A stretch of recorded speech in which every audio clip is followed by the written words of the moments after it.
پہلی بات، جو شخص اپنے اعمال کو ٹھیک کر لیتا ہے اللہ رب العزت اس کے حالات کو ٹھیک کر دیتے ہیں۔ دوسری بات، جو شخص اپنی آخرت کو سنوار لیتا ہے اللہ تعالیٰ اس کی دنیا کو سنوار دیتے ہیں۔ ہم پھر الٹے چاہتے ہیں کہ پہلے دنیا سنورے پھر ہم آخرت سنواریں گے، یہاں پھر ہم غلطی کرتے ہیں۔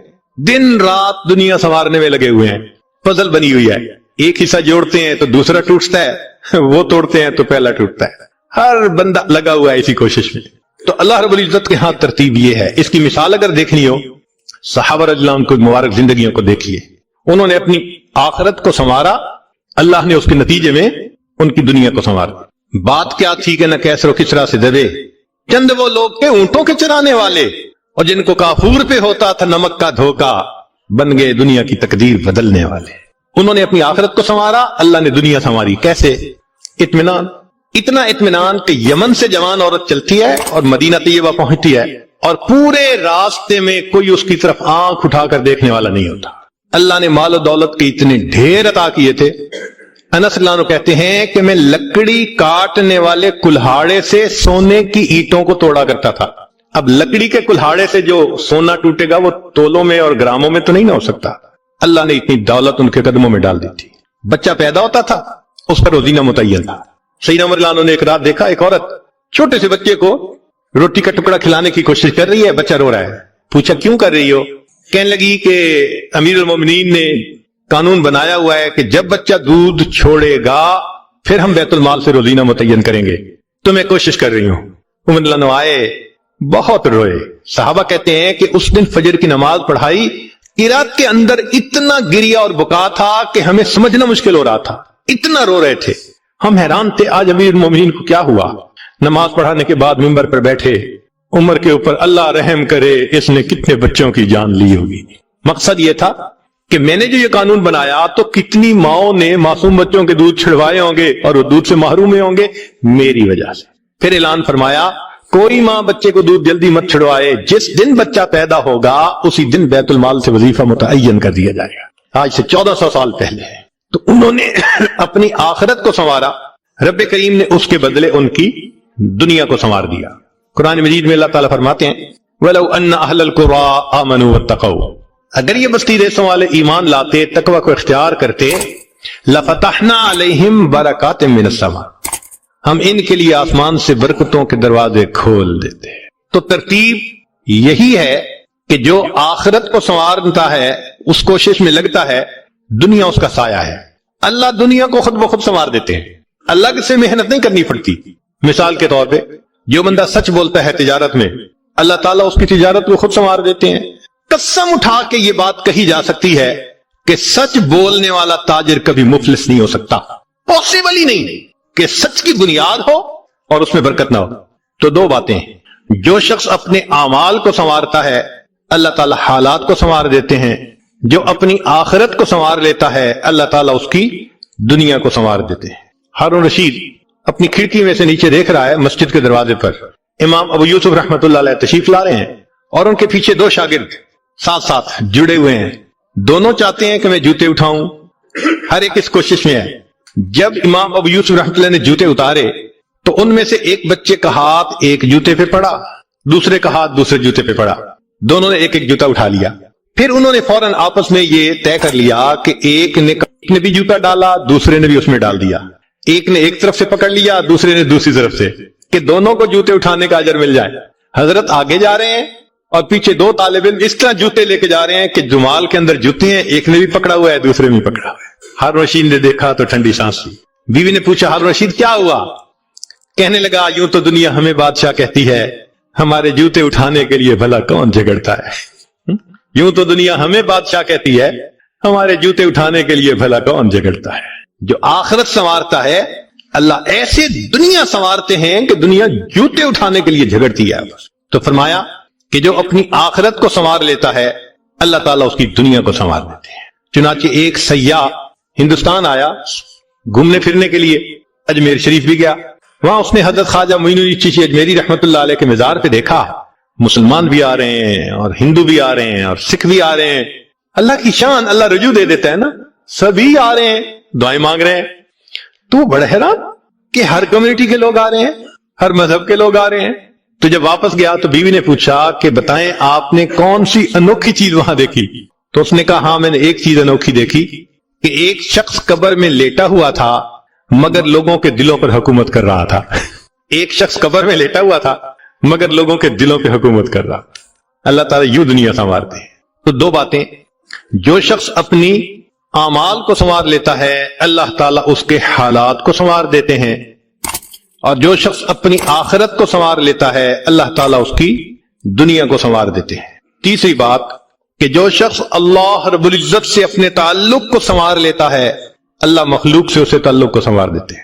آج ہم چاہتے ہیں چچا راضی ہو جائے، پھپھو راضی ہو جائے، بہن راضی ہو جائے، اور عجیب بات ہے یہ رشتہ داریوں کے معاملے ہیں ہی ایسے، کھاؤں کدھر کی چوٹ بچاؤں کدھر کی چوٹ، سمجھ نہیں لگتی کہ سب کو کیسے راضی کیا جائے. انسان حیران ہوتا ہے اور جی ہم تو سب کے ساتھ اچھا کرتے ہیں مگر پتہ نہیں رشتہ دار اب سے راضی نہیں ہوتے. اس کے پیچھے بھی راز ہے. کیوں؟ کہ ہم نے اللہ سے اپنے تعلق کو تو سنوارا نہیں ہوتا. مخلوق سے تعلق کیسے سنورے گا؟ تو فرمایا کہ جو شخص اللہ رب العزت سے اپنے تعلق کو سنوار لیتا ہے اللہ تعالیٰ مخلوق کے ساتھ اس کے تعلق کو سنوار دیتے ہیں. اگر اس کی مثال دیکھنی ہے تو نبی علیہ الصلوۃ والسلام کی مبارک زندگی کو دیکھیے. ایک وہ وقت بھی تھا کہ جب اپنے رشتہ دار نبی علیہ الصلوۃ والسلام کو تکلیف پہنچاتے تھے. آپ بازار میں آگے آگے دعوت کا کام کرتے تھے اور پیچھے آپ کا چچا ابو لہب لوگوں کو کہتا تھا کہ یہ شخص غلط بیانی کر رہا ہے تم اس کی بات مت ماننا. اپنے مخالفت کرتے تھے. ایک وہ وقت بھی تھا. پھر ایک وہ وقت آیا کہ جب اپنوں نے مکہ مکرمہ میں جینا تنگ کر دیا اور نبی علیہ الصلوۃ والسلام نے بیت اللہ کو دیکھ کر کہا بیت اللہ میں تجھے کبھی نہ چھوڑتا مگر مکہ کے رہنے والے مجھے یہاں بسنے نہیں دیتے. مبارک آنکھوں میں آنسو تھے اور اللہ کے حبیب جدا ہو رہے تھے. پھر کیا ہوا؟ 10 سال کے ہی عرصے میں حالات نے وہ پلٹا کھایا کہ جب آپ آ کر فاتح مکہ بن کر بیٹھے تو وہی قریش تھے جو قدموں میں آ کر پڑ گئے اور انہوں نے آپ کی غلامی اختیار کر لی. ہندا نے کہا جتنے خیمے دنیا میں تھے سب سے زیادہ آپ کے خیمے سے مجھے نفرت ہوا کرتی تھی. آج جتنے خیمے ہیں سب سے زیادہ محبت مجھے آپ کے خیمے سے ہے. اللہ اکبر کبیرہ. تو جو شخص اللہ سے اپنے تعلق کو سنوار لیتا ہے اللہ مخلوق سے اس کے تعلق کو سنوار دیتے ہیں. فضیل بن عیاض رحمۃ اللہ علیہ فرماتے ہیں مجھ سے جب بھی اللہ تعالیٰ کی نافرمانی ہوئی، مجھ سے جب بھی اللہ تعالیٰ کی نافرمانی ہوئی میں نے اس نافرمانی کا اثر اپنے ماتحتوں کے اندر دیکھا. یہ ریفلیکشن ہوتی ہے. ہم اللہ کی نافرمانی کرتے ہیں اللہ مزہ چکھا دیتے ہیں کہ اپنے جو ماتحت ہوتے ہیں ان کو نافرمان بنا دیتے ہیں. اچھا بھائی تم ذرا اس کو ایکسپیرینس کرو ذرا. وہ جی کیا کریں بیوی سنتی ہی نہیں ہے حضرت، بس اولاد افلاطون بن گئی ہے حضرت، بچے نے ذلیل کر دیا ہے. کیوں شکوے ہوتے ہیں ہمیں کہ ہمارے ماتحت ہماری نہیں مانتے جبکہ ہم اپنے آقا کی نہیں مان رہے ہوتے.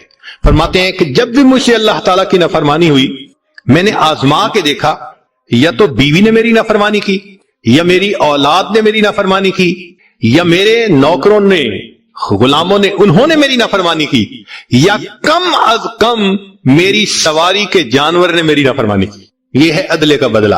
اپنے آقا کی نافرمانی کریں گے اللہ تعالیٰ ماتحتوں کو نافرمان بنا کر دکھائیں گے. اس لیے اولاد کے شکوے کرنے کی ضرورت نہیں ہے، بیوی کے شکوے کرنے کی ضرورت نہیں ہے. سمپل تھا ام المومنین سید عائشہ صدیقہ رضی اللہ تعالی عنہا کو کہ ام المومنین آپ امت کی ماں ہیں، آپ مجھے کوئی نصیحت فرمائیے. اور واقعی ام المومنین نے نصیحت کرنے کا حق ادا کر دیا. وہ نصیحت پڑھ کے پتہ چلتا ہے کہ انہوں نے نبی علیہ الصلوۃ والسلام کی صحبت یافتہ ہونے کا ثبوت پیش کر دیا. ام المومنین نے مختصر جواب لکھا. فرمایا دیکھیں اگر آپ مخلوق کو خوش کریں گے اللہ کو ناراض کریں گے اللہ ساری مخلوق کے دل میں تمہاری نفرت ڈال دیں گے. یہ اندر سے تم سے نفرت کرتے پھریں گے.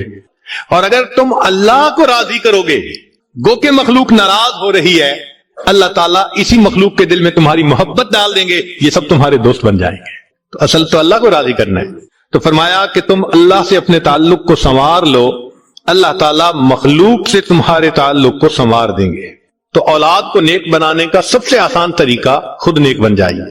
جو خود نیک بنتا ہے اور اللہ کے حکم کو توڑنے سے باز آ جاتا ہے اللہ تعالیٰ اولاد کو مطیع اور فرمانبردار بنا دیتے ہیں.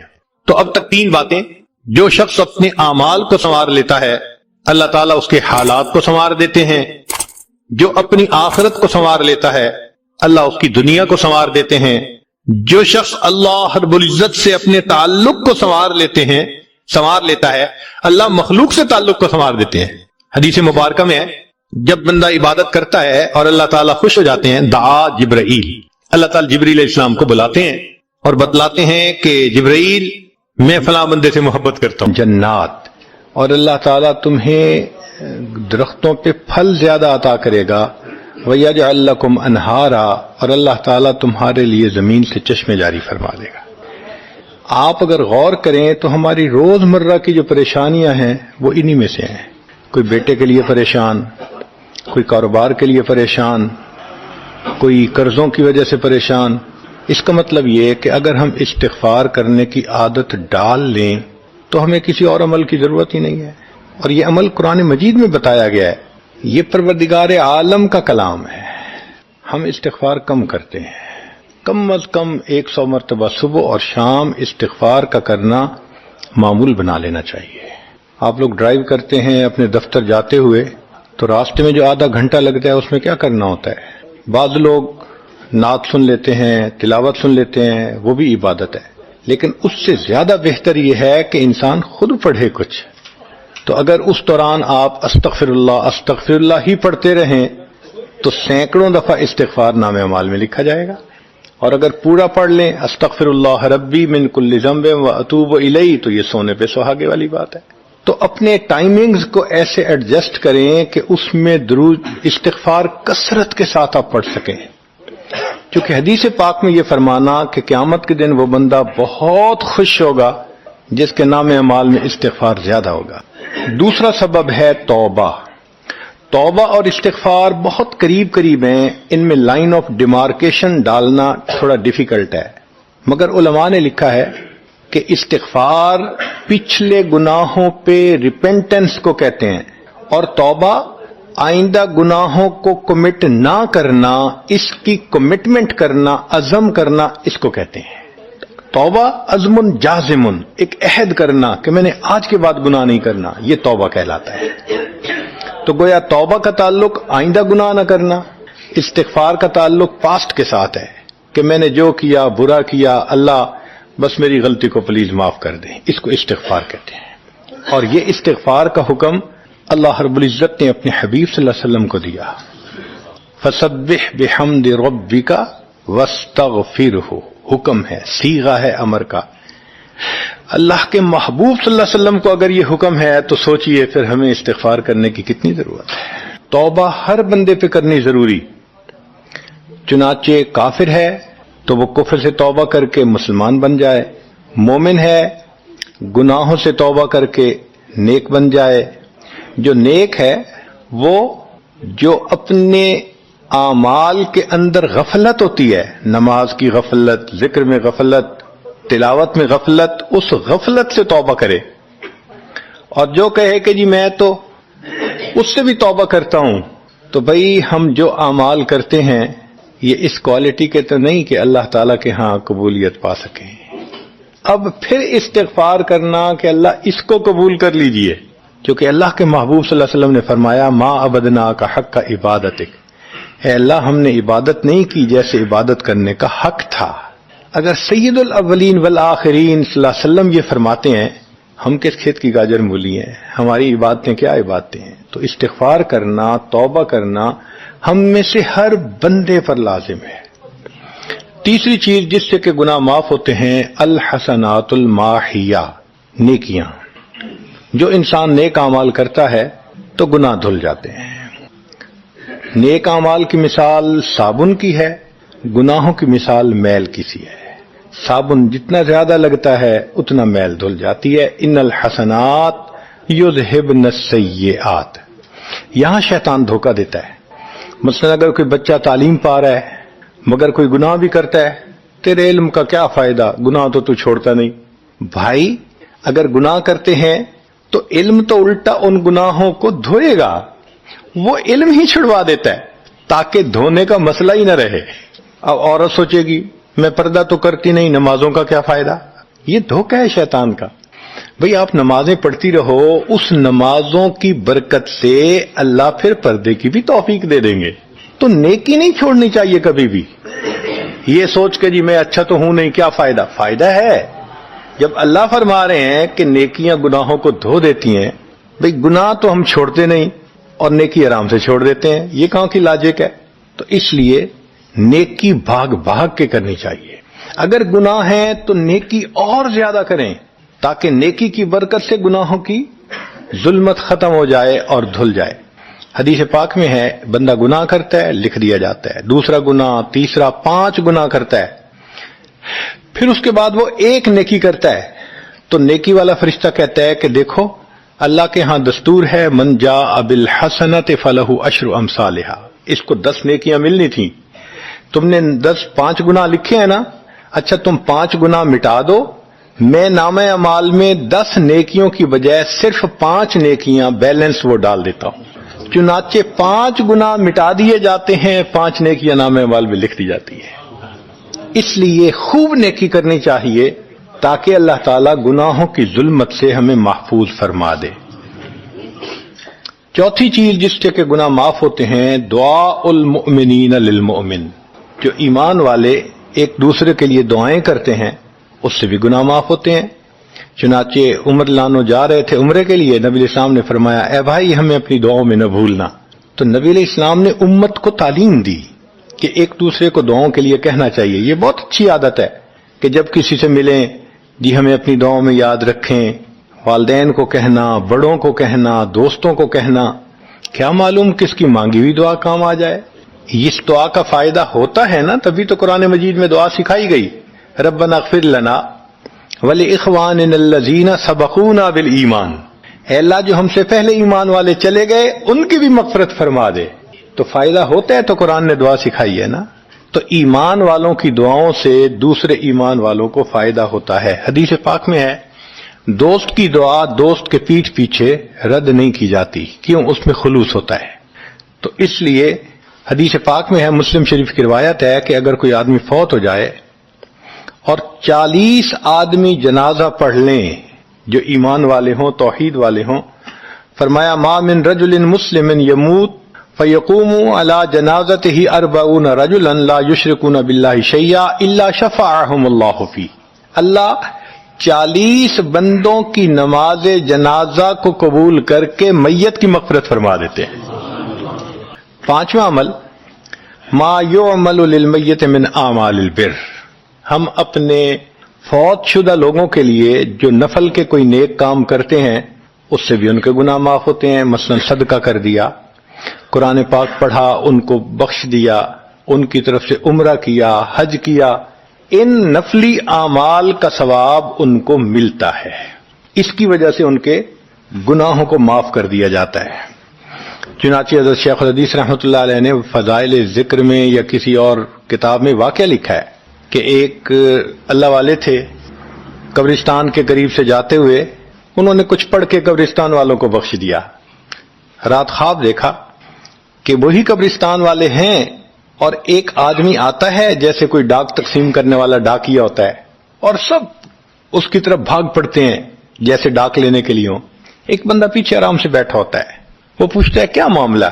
وہ کہتا ہے کہ یہ فرشتہ آیا ہے، روزانہ کی جو ڈاک آئی ہے نا نیکیوں کی، جو اولاد نے، رشتہ داروں نے، دوستوں نے کیے، لہذا وہ اعمال نیکیاں ملتی ہیں تو یہ سب لوگ جاتے ہیں کہ نیکیاں ملیں گی، ہمارا درجہ بڑھے گا۔ اس نے کہا کہ آپ کو ضرورت نہیں ہے؟ کہنے لگا ہاں میں لے لوں گا، مگر میرا ایک بیٹا ہے جسے میں نے قرآن پاک کا حافظ بنایا، اس کی دکان ہے، وہ سارا دن دکان پہ بیٹھا رہتا ہے اور ساتھ ساتھ قرآن پڑھتا رہتا ہے، تو مجھے اتنی نیکیاں مل جاتی ہیں کہ میں بعد میں لے لوں گا۔ اس نے کہا بیٹا کہاں؟ اس نے کہا فلاں جگہ دکان ہے۔ وہ اللہ والے جب وہاں گئے اگلے دن تو دیکھا کہ ایک نوجوان ہے اور وہ بیٹھا ہوا ہے، گاہک آتا ہے تو اس کو سودا بیچ دیتا ہے، جب گاہک کوئی نہیں ہوتا تو وہ قرآن پڑھنا شروع کر دیتا ہے۔ تو وہ سمجھ گیا کہ میرا خواب سچا تھا، اس بچے کے قرآن پڑھنے سے اس کے والد کو خوب بینیفٹ مل رہا ہے۔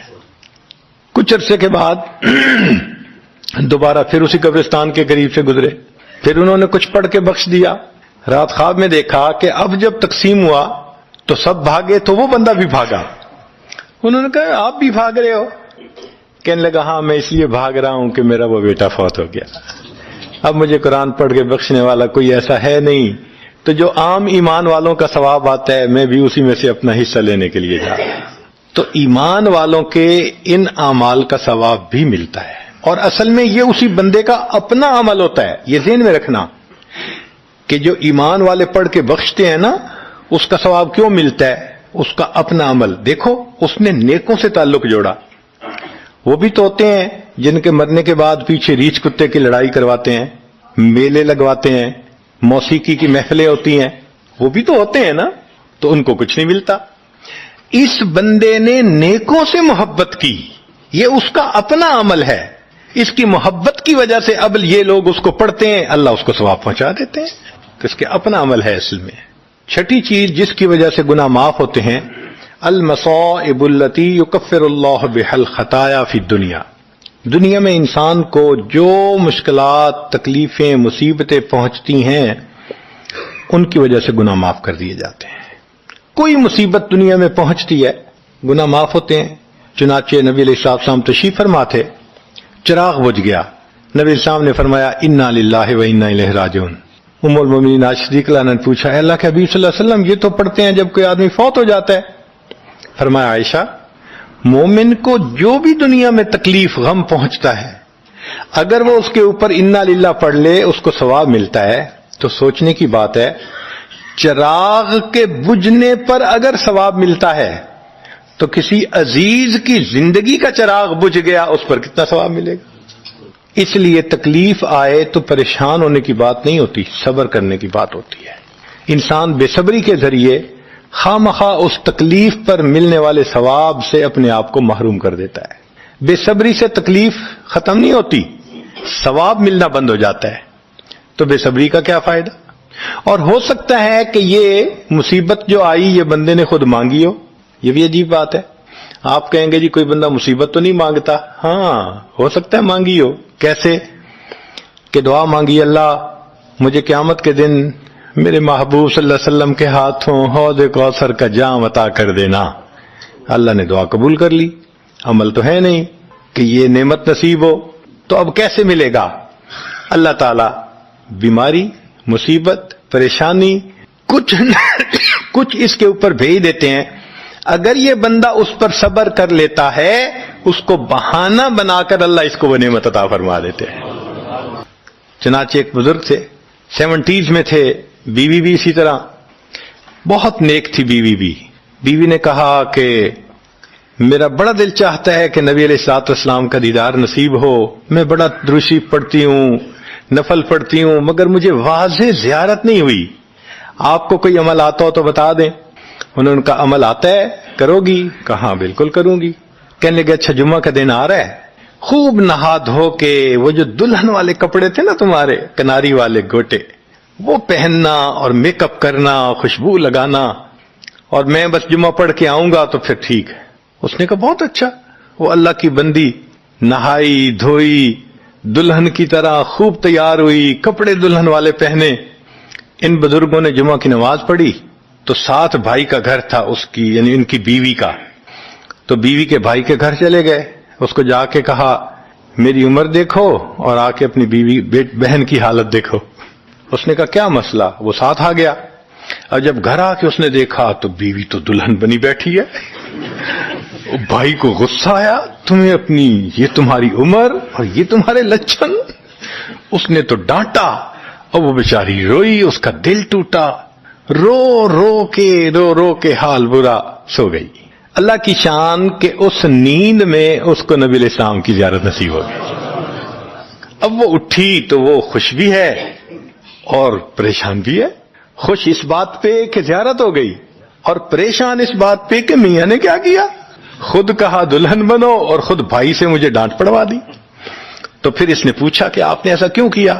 انہوں نے کہا دیکھو میں تمہاری زندگی کو قریب سے جانتا ہوں، میں نے تمہیں اتنا پیار محبت سے رکھا ہے کہ تمہیں زندگی کے کوئی تکلیف نہیں پہنچنے دی. میں نے تم نے عبادت کی انتہا کی ہے، مگر کچھ نعمتیں ہوتی ہیں جو دل ٹوٹنے پہ ملتی ہیں.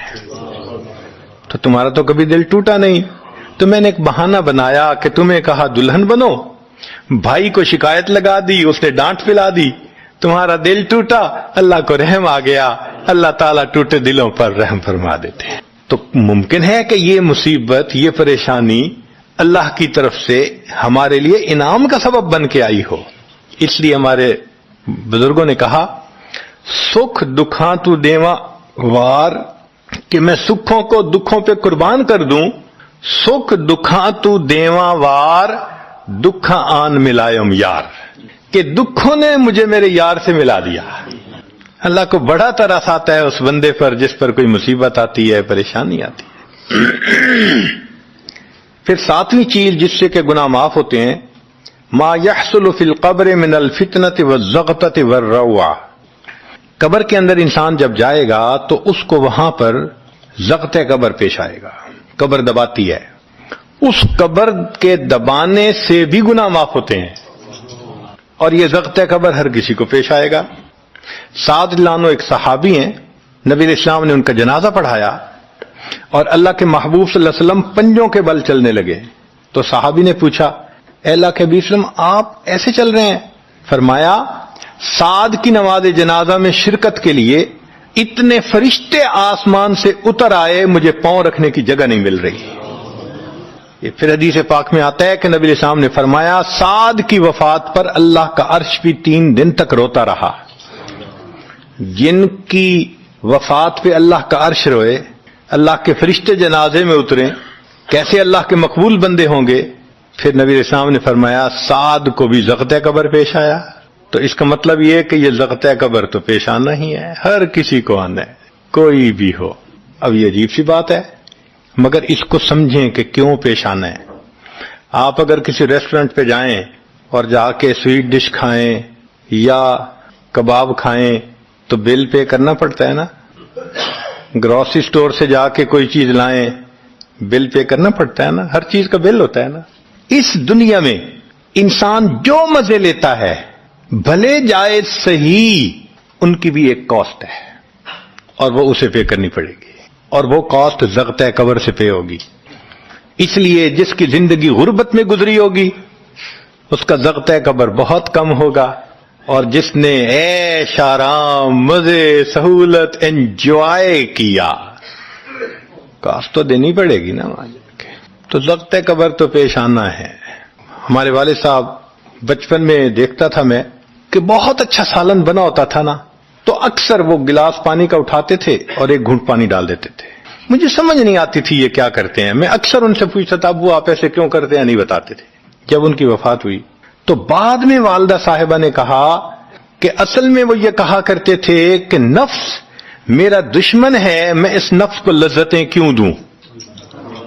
وہ لذیذ کھانے کے اوپر بھی ایک گھونٹ پانی ڈال کے اس کو کم مزے والا بنا لیا کرتے تھے، جائز لذتوں کو بھی کم کر لیتے تھے. ہمارا کیا حال ہوگا جو ناجائز لذتوں کے پیچھے بھاگ. تو یہ زغط قبر مومن کو بھی پیش آتا ہے اور کافر کو بھی، مگر فرق ہے. کافر کو پیش آئے گا کہ حدیث پاک میں آتا ہے دائیں طرف کی پسلیاں بائیں طرف اور بائیں کی پسلیاں دائیں طرف، یوں پسلیاں توڑ کے رکھ دیں گے. اور مومن کو بھی زغط قبر پیش آئے گا، مگر مومن کو زغط قبر تکلیف نہیں دے گا اتنی اگر نیک ہوا. کیوں؟ اچھا آپ بتائیں سر میں درد ہو تو آپ کہتے ہیں نا ذرا سر دبا دو، تو تکلیف ہوتی ہے یا راحت ملتی ہے؟ سر دبانے سے راحت ملتی ہے. جس طرح سر درد میں کوئی دبائے سر کو راحت ملتی ہے، ایسے ہی مومن کو زغط قبر تو پیش آئے گا مگر مومن کے لیے راحت کا سبب ہوگا. 8ویں چیز جس سے کہ گناہ معاف ہوں گے، احوال یوم القیامت وکربھا وشدائدھا.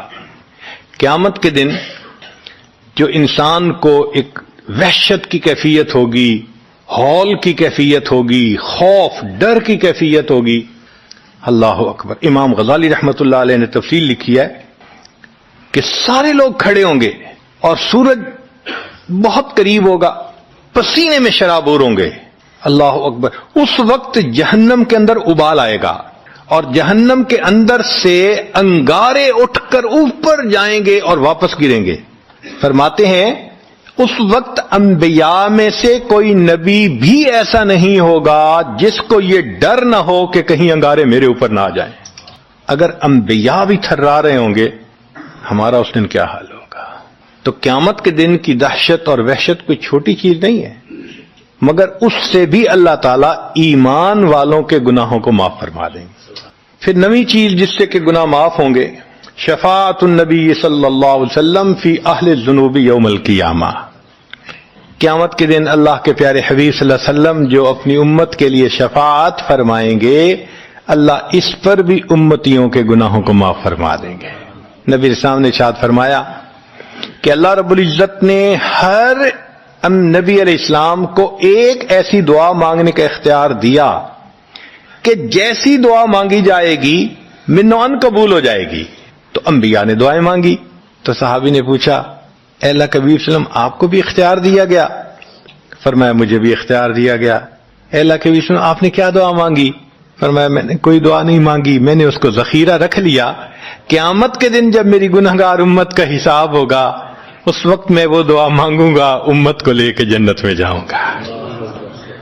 اللہ کے محبوب صلی اللہ علیہ وسلم کو امت سے کتنا پیار تھا۔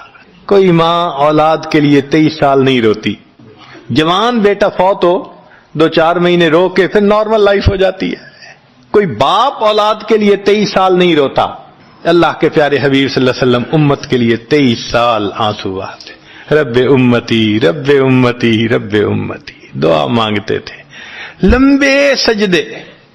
ام المومنین عائشہ صدیقہ عنہا فرماتی ہیں کہ محبوب صلی اللہ علیہ وسلم کے آنسو جو مصلی پہ گرتے تھے مجھے لگتا تھا کہ بارش کے قطرے زمین کے اوپر گر رہے ہیں، ایسے آواز محسوس ہوتی تھی، اور اتنا لمبا سجدہ ہوتا تھا کہ کبھی کبھی میں اٹھ کے محبوب صلی اللہ علیہ وسلم کے پاؤں کے انگوٹھے کو ٹچ کرتی تھی کہ ابھی جان تو سلامت ہے نا، تب مجھے احساس ہوتا تھا نہیں ابھی تک نہیں، سجدہ لمبا ہو گیا۔ اتنا لمبا سجدہ کس کے لیے؟ اللہ امت کو گناہوں کو معاف فرما دے، امت کے گناہوں کو معاف۔ چنانچہ جب نبی علیہ الصلوۃ والسلام پر آخری یعنی مرض آئی، بیماری کی کیفیت آئی، تو اللہ کے حبیب صلی اللہ علیہ وسلم کو بخار بہت تیز ہو گیا تھا، اور جو مسجد میں آخری مرتبہ لائے تھے تو 2 آدمی تھے، ایک ادھر تھا ایک ادھر تھا، اور اللہ کے حبیب صلی اللہ علیہ وسلم نے ان کا سہارا لیا تھا اور بہت مشکل سے چل کے تشریف لائے تھے۔ یہ آخری نماز تھی، پھر واپس تشریف لے گئے، بخار اور تیز ہو گیا۔ سیدہ عائشہ صدیقہ عنہا فرماتی ہیں کہ میں نے اوپر کپڑا سا ڈال دیا، کپڑے کے اوپر سے مجھے گرمی محسوس ہو رہی تھی، میں نے پانی کا ایک پیالہ پیش کیا، اللہ کے حبیب صلی اللہ علیہ وسلم پانی کے پیالے میں ہاتھ مبارک ڈالتے تھے اور اپنے چہرے پہ لے رہے تھے، اور جسم تھا کہ جیسے کوئی گرم چیز میں سے گرمی نکل رہی ہوتی ہے، اس طرح وہ بخار سے دہک رہا تھا۔ فرماتی ہیں کہ مجھے محسوس ہوا کہ یہ تو بہت تیز بخار ہے، کبھی ایسا نہیں دیکھا۔ تو میں نے پوچھا اے اللہ کے حبیب صلی اللہ علیہ وسلم بخار ایسا تو کبھی نہیں دیکھا، اتنا زیادہ تیز اتنا زیادہ تیز؟ نبی علیہ السلام نے فرمایا عائشہ، مومن کو سکرات موت کے وقت جو تکلیف ہوتی ہے اس پر بھی اس کے گناہ معاف ہوتے ہیں۔ میں نے اللہ سے یہ دعا مانگی تھی، اللہ جب میری سکرات کا وقت آئے تو مجھے تکلیف زیادہ دے دینا، اور اس کے بدلے اللہ میری امت کے گناہوں کو معاف فرما دینا۔ عائشہ یہ وہ سکرات ہے جس کی وجہ سے مجھے تکلیف بہت ہے، اللہ کے محبوب صلی اللہ علیہ وسلم کو اتنی تکلیف ہو رہی تھی۔ اتنے میں اطلاع ملی، دروازہ کھٹکھٹایا گیا، پوچھا کون؟ جواب ملا جبریل علیہ السلام اور اسرائیل علیہ السلام اجازت مانگتے ہیں آنے کی۔ نبی علیہ السلام نے فرمایا جبریل اندر آ جائیں، تو جبریل آئے۔ اے اللہ کے حبیب صلی اللہ علیہ وسلم اللہ نے آپ کو یاد فرمایا ہے۔ نبی علیہ السلام نے فرمایا جبریل اللہ تعالیٰ سے پوچھ کے یہ پہلے بتاؤ میرے بعد میری امت کا کیا حال ہوگا، پہلے پوچھ کے بتاؤ۔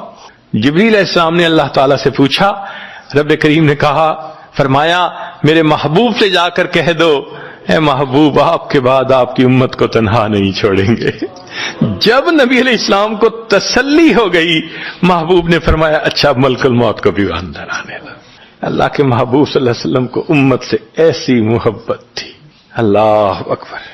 چنانچہ حدیث پاک میں ہے کہ نبی علیہ السلام نے فرمایا خیرت بین ان یدخل نصف امتی الجنہ و بین شفاعہ، اللہ رب العزت نے مجھے چوائس دیا، اختیار دیا کہ اے میرے حبیب صلی اللہ علیہ وسلم آپ چاہیں تو آپ کی آدھی امت کو بلا حساب جنت بھیج دیں گے، اور آپ چاہیں تو جن کی آپ شفاعت کریں ان کو بھیجیں گے. نبی علیہ السلام فرماتے ہیں فاخترت الشفاعہ، میں نے شفاعت کو چن لیا.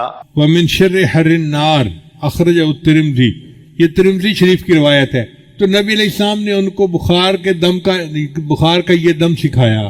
اس کا مطلب یہ کہ بسم اللہ کی برکت سے اللہ تعالیٰ واقعی بندے کی بیماری کو ختم فرما دیتے ہیں. اس لیے ہر تکلیف کے وقت بسم اللہ پڑھنی چاہیے. احد کے موقع پہ حضرت طلحہ رضی اللہ عنہ کو زخم لگا تو بے اختیار ان کی زبان سے آہ نکلی. جیسے زخم لگتا ہے نا تو آہ بندہ کرتا ہے، آہ. تو جب ان کو زخم لگا تو انہوں نے آہ کی تو نبی علیہ السلام نے فرمایا لو قلت بسم اللہ لرأیت بناءک الذی بنى اللہ لک فی الجنۃ وانت فی الدنیا.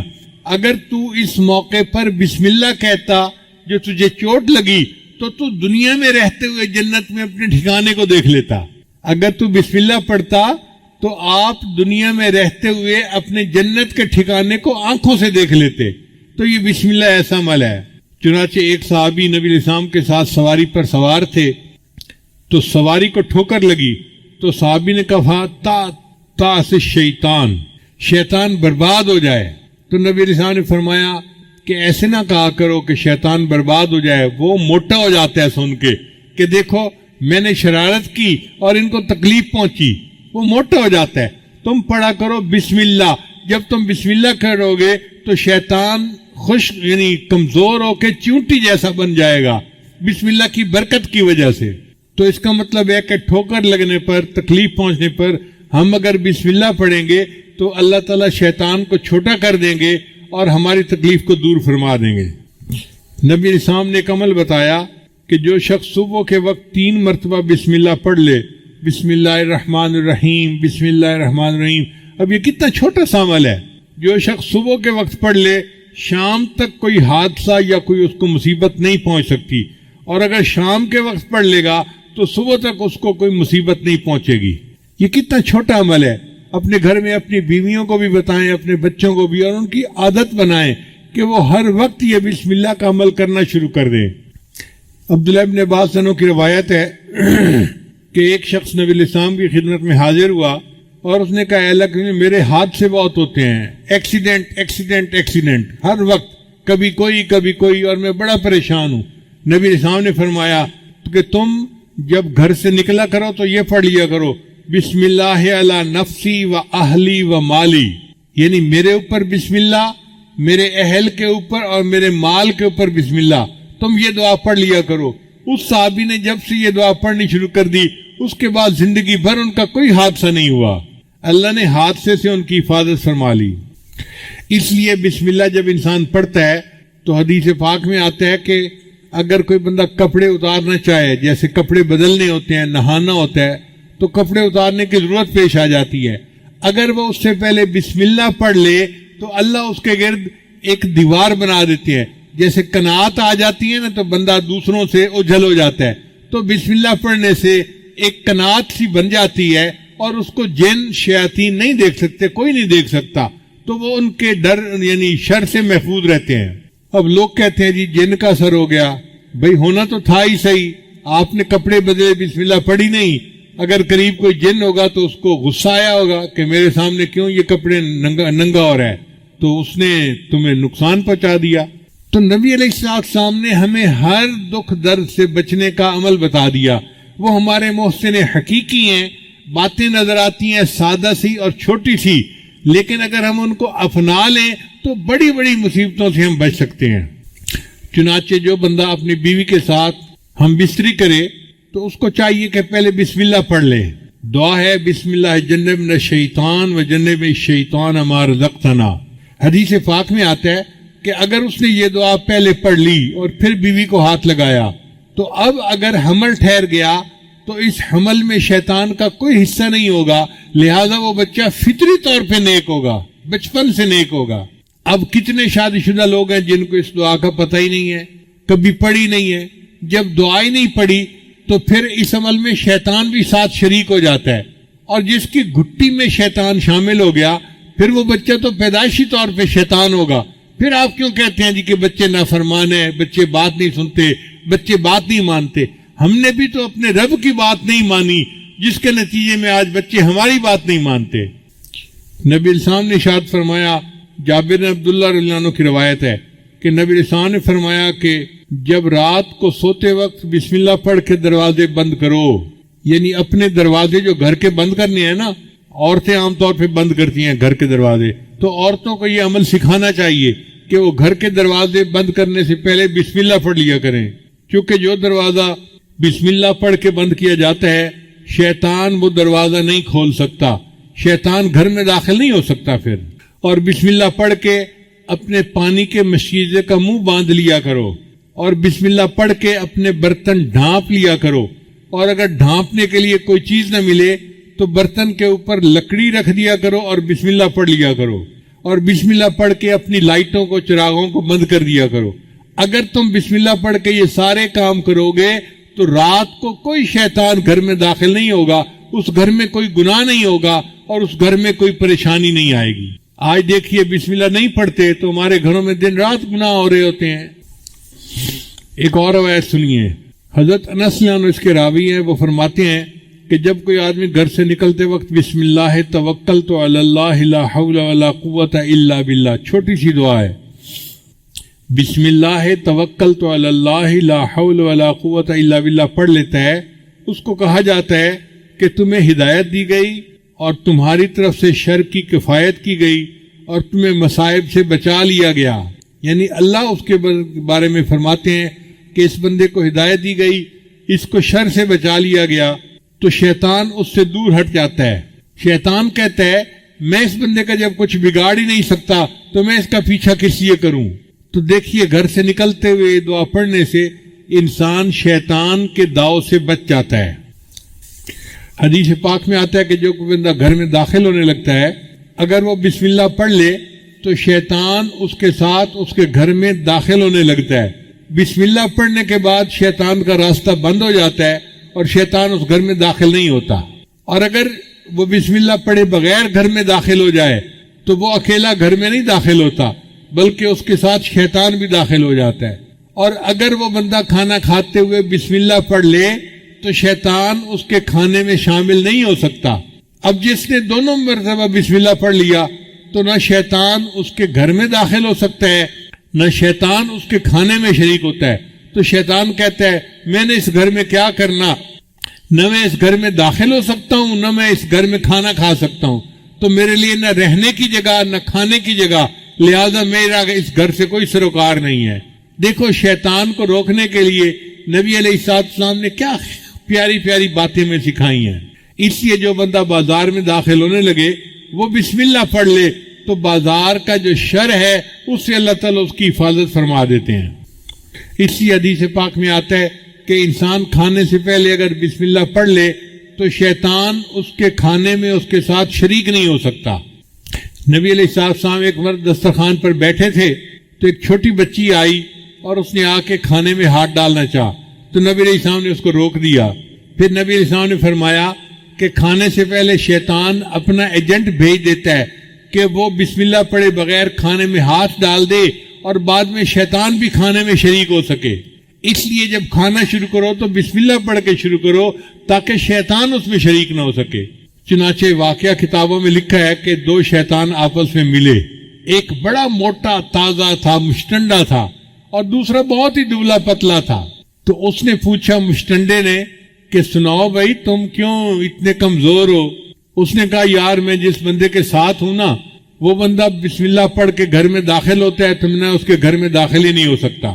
پھر وہ بسم اللہ پڑھ کے کھانا کھاتا ہے، میں اس کے کھانے میں شریک ہی نہیں ہو سکتا، نہ مجھے رہنے کی جگہ ملتی ہے نہ مجھے کھانا ملتا ہے۔